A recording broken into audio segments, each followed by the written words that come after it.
क्या आप जानते हैं जीवन का असली उद्देश्य क्या है?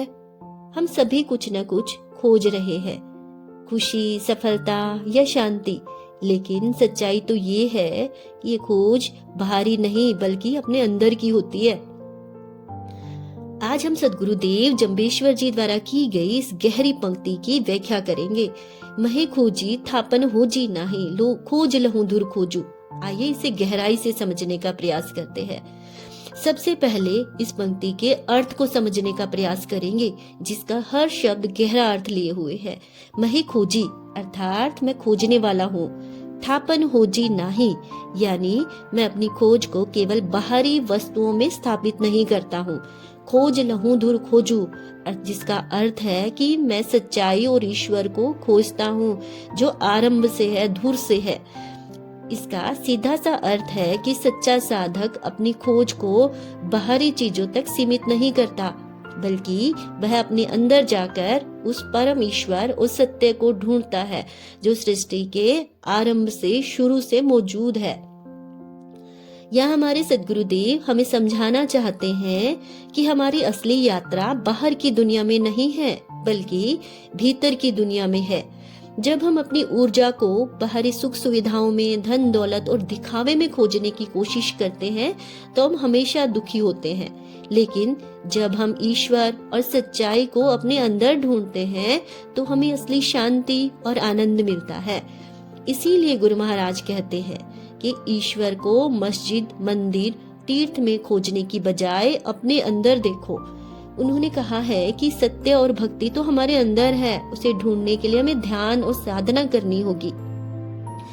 चलिए, ये तो एक साधक की बात थी जो परमात्मा को ढूंढने की कोशिश कर रहे हैं, लेकिन एक सामान्य व्यक्ति के लिए ये पंक्ति क्या संदेश देती है? हम खुशियां भौतिक चीजों में ढूंढते हैं, संसारिक चीजों में ढूंढते हैं, जैसे महंगा फोन, बड़ी गाड़ी, बड़ा घर, सामाजिक प्रतिष्ठा। लेकिन क्या हमें ये स्थायी शांति दे पाते हैं? इनसे हमें सुख मिल पाता है? इसका पता हम आसानी से पता कर सकते हैं, जैसे कि आसपास के माहौल को देखकर कि कितना समाज में अशांति है, दुख है। एक व्यक्ति जिसके पास सब कुछ है, पैसा, शोहरत, लेकिन फिर भी वो अंदर से खाली है। गुरु महाराज कहते हैं कि हे मनुष्य, चाहे कितना भाग ले, कितना भी इकट्ठा कर ले, लेकिन असली सुख और शांति तो तेरे अंदर है, उसे तुझे बाहर निकालना होगा। जब हम अपने मन को, आत्मा को शांत करते हैं तो ही हमें सुख और शांति की प्राप्ति होती है। लगातार ध्यान करना, अपने ऊपर नजर बनाए रखना, आत्मावलोकन जिसे हम कहते हैं, उसके माध्यम से ही बड़े बड़े महापुरुषों ने ये सुख शांति अनुभव की है और पाया है।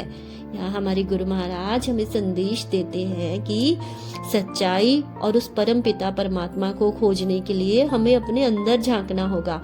हमारे अंदर जितने भी बुराइयां हैं उन्हें धीरे धीरे करके दूर करना होगा।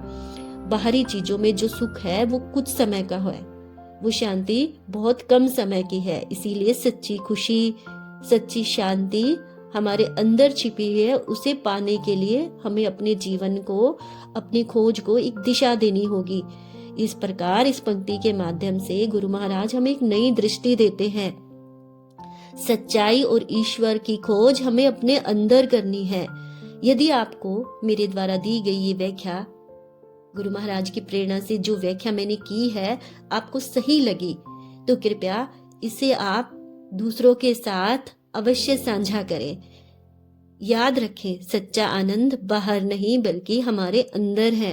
धन्यवाद।